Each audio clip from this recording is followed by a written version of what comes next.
वतीनं आज या ठिकाणी वाचाल तर वाचाल विपरीत लक्षात घेऊन वाचन हा आपल्या संस्कृतीचा कणा आहे आणि ज्यांचा कणा ताठ राहतो ती माणसं अजन्मपणे ताठ राहतात ही भूमिका लक्षात घेऊन आज या ठिकाणी हा वाचन कट्टा हा कार्यक्रमाचं आयोजन या ठिकाणी करण्यात आलंय। या कार्यक्रमास आमच्यावर उपस्थित आमच्या सर्वांचा श्रद्धास्थान आणि या संस्थेचे संस्थापक, ज्येष्ठ नाट्यकर्मी, ज्येष्ठ रंगकर्मी, ज्येष्ठ चित्रकार आदरणीय प्राचार्य गिरीश सहदेव सर, त्याचबरोबर मी एसपी ऑफिसला एका कामानिमित्ताने गेलो होतो आणि ज्यांच्या कक्षात बसलो होतो आदरणीय विजय सहदेव सरांचा मला सकाळी फोन येऊन गेला होता, पण मी एका सीएसच्या कॉन्फरन्समध्ये होतो, मला तो फोन घेता आला नाही। मी नंतर सरांना फोन केल्यानंतर त्यांनी सांगितले की 11:30 वाजता असा एक कार्यक्रम होता आणि तुम्ही त्या ठिकाणी निमंत्रित होता। मी आदरणीय दयानंद पाटील साहेबांना विनंती केली की आपणही त्या कार्यक्रमाच्या उद्घाटनासाठी यावं।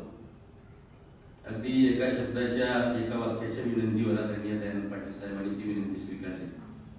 त्याचबरोबर माझे ससने मित्र लक्ष्मीकांत जोगदंड यांनी माझ्या विनंतीला मान देऊन या ठिकाणी उपस्थिती नोंदवली, त्याबद्दल सर्वप्रथम मी या ठिकाणी संस्थेच्या वतीनं मी स्वतः आपल्या धन्यवाद व्यक्त करतो।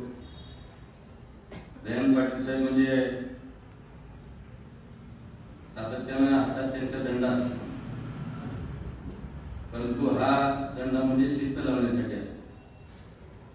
लातूर हे आता केवळ शिक्षण पंढरी नाही तर ते एज्युकेशनल हब आहे आणि हे एज्युकेशनल हब बनत असताना या ठिकाणची संस्कृती ही कायम ठेवण्यासाठी, जोपासण्यासाठी जी दामिनी पथकाची शासनानं स्थापना केली। दामिनी पथक अर्थात मुलींच्या संदर्भात जे छेडछाड होत असते, महिलांच्या संदर्भात जी छेडछाड होत असते, त्या अनुषंगाने एका पथकाची स्थापना शासनाने केली। त्या पथकाचे ते जिल्ह्याचे प्रमुख आहेत। अर्थात भरोसा सेल नावाचं जे पथक आहे त्या पथकाच्या अंतर्गत मला वाटतं सर दामिनी पथक आहे आणि ज्याच्यावर भरोसा ठेवावा असं एकमेव सेल म्हणजे भरोसा सेल आहे आणि त्या सेलचे प्रमुख आदरणीय दयानंद पाटील साहेब।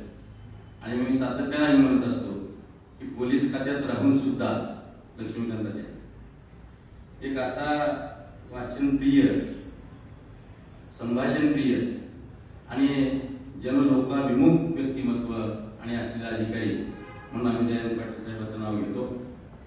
मी दयानंद पाटील साहेबांचं पुन्हा एकदा धन्यवाद व्यक्त करतो आणि आज या ठिकाणी विजय सहदेव सरांनी जो हा स्तुत्य उपक्रम ठेवला, मला वाटतं याचं मूळ स्रोत कुठं आहे तर आम्ही मराठवाडा स्तरीय एक शैक्षणिक महायज्ञ, महाधिवेशन आम्ही या ठिकाणी घेतोय 10 ते 12 जानेवारी या दरम्यान आणि ते लातूर जिल्ह्यामध्ये पहिल्यांदाच आहे आणि त्याच्या सुकाणू समितीचे मूळ स्रोत 2 आहेत, एक प्राध्यापक ओमप्रकाश झुरळे सर आणि आदरणीय प्राध्यापक विजय सहदेव सर। मी त्यांच्या सोबत असतो आणि असे जवळपास 50-51 लोकांनी याच्यामध्ये सहभाग घेतलेल्या जवळपास 90 लाखाचं नियोजन आहे। 3 दिवसाची ही या ठिकाणी परिषद आपल्या लातूरमध्ये होणार आहे। अगदी नॅशनल लेवलचे, इंटरनॅशनल लेवलचे आम्ही नासा, इस्रो या ठिकाणी वैज्ञानिक या ठिकाणी बोलवतोय।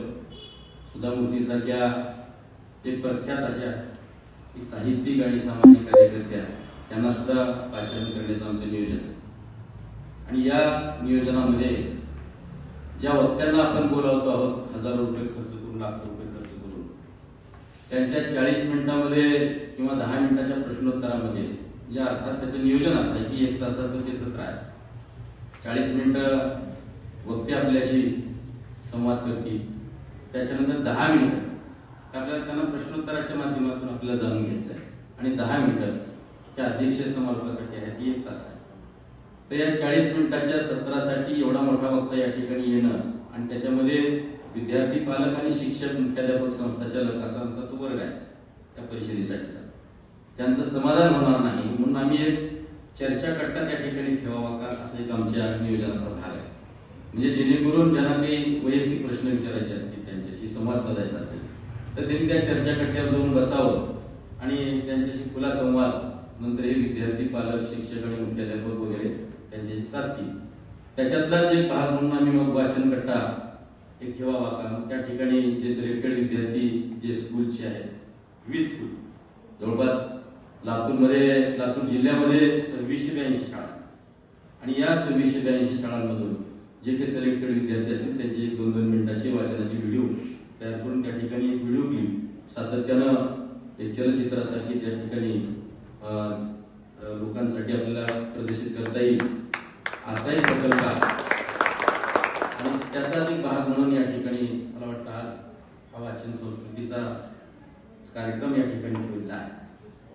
मी ज्या विद्यार्थ्यांना आज काही फार काही मोठं मार्गदर्शन करणार नाही, वेळ खूप झालेला आहे. वाचनाविषयी खूप काही बोलताय. वाचाल तर वाचाल या वाक्यातच सगळं काय आहे. आपल्याला वाचायचं असेल म्हणजे जगायचं असेल तर आपल्याला वाचावं लागेल. आणि मूलतः भाषाशास्त्राचा अभ्यासक्रम तयार करत असताना 4 कौशल्य तयार करण्यात आली. एक श्रवण, दुसरं वाचन, तिसरं लेखन आणि 4थं संभाषण. म्हणजे श्रवण केल्याशिवाय, ऐकल्याशिवाय आपल्याला वाचता येणार नाही, वाचल्याशिवाय लिहिता येणार नाही आणि ह्या तिन्ही क्रिया आल्याशिवाय आपल्याला संभाषण करता येणार नाही, म्हणजे बोलता येणार नाही. आणि वाचन एवढं महत्वाचं असतं म्हणजे ज्याला वाचता येत नाही त्याला काहीच करता येत नाही. म्हणून